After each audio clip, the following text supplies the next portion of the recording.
नमस्ते साथीहरू, हजुरहरूलाई आज मैले घिउ फलको अचारको रेसिपी सेयर गर्न जाँदैछु।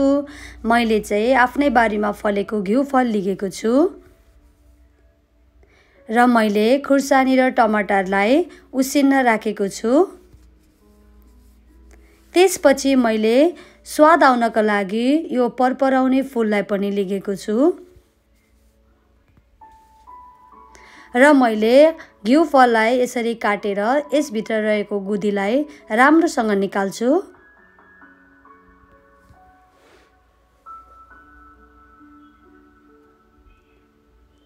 निकालिसकेपछि अब मैले अचार बनाउन जाँदैछु। ल हेरौँ है त।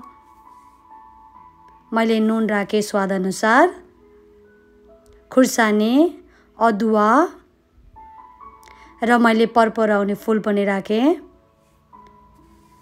मैले अलिकति टिमुरको दाना पनि राखेको छु, थोरै बेसार, थोरै जिराको धुलो र अब मैले यसलाई बनाउन सुरु गर्छु।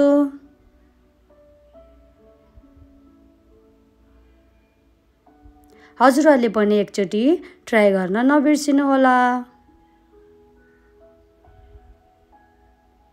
यसरी खाँदा धेरै नै स्वादिलो र मिठो हुन्छ।